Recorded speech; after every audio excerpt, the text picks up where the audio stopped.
RUF Daily Devotional. Good morning, or good afternoon, or good evening. Good night. Laura says good night. Whatever time of day it is, I hope that you're doing okay. Today is Good Friday, which is the day that the church commemorates the events of Jesus' death and his execution. And so I want to read a little part of that narrative from the book of Matthew and reflect on it for a moment. So this is Matthew 27, verses 24 through 26. So when Pilate saw that he was gaining nothing, but rather that a riot was beginning, he took water and washed his hands before the crowd, saying, "I am innocent of this man's blood. See to it yourselves." And all the people answered, "His blood be on us and on our children." Then he released for them Barabbas, and having scourged Jesus, delivered him to be crucified. What stopped me short and caught my breath as I read this passage this morning was verse 25.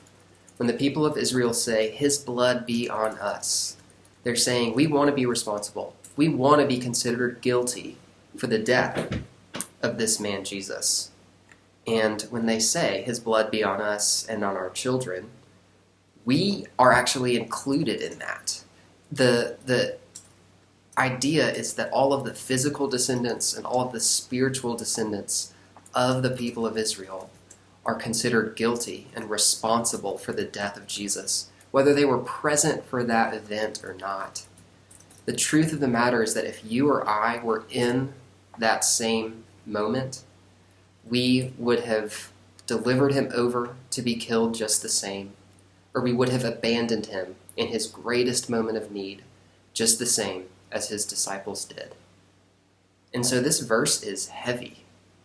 It's sobering because it reminds us that his blood is on our hands, and we are guilty of the death of this man Jesus, just like the Israelites who invited that responsibility and who invited that guilt and that blood to be on their own hands. But there's one other thing that's going on here that I want us to pay attention to.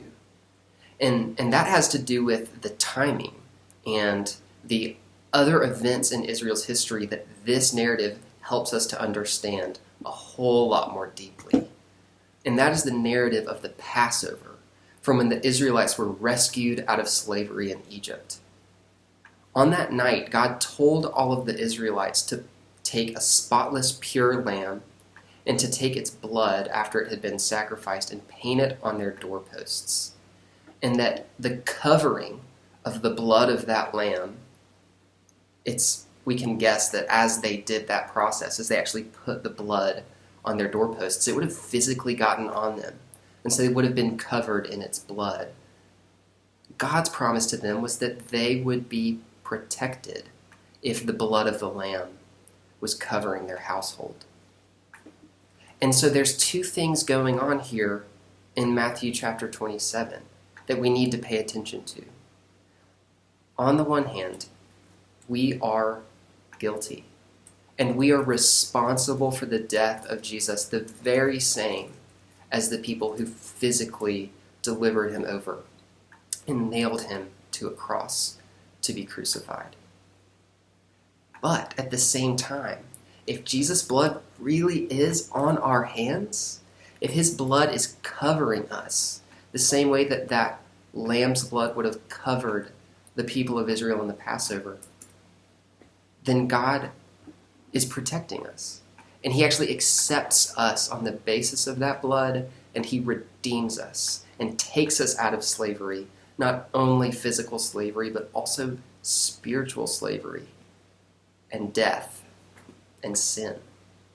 And that is the basis of our hope as we consider the horrible and horrific events of this day in history, the worst day that the world has ever seen. We also have this glimmer of hope that is founded not only on the crucifixion, but also on Jesus' resurrection. But more on that this Sunday as you celebrate Easter, even virtually with your families and with your churches, to consider the amazing work that God has accomplished to redeem even the worst day that human history has ever seen.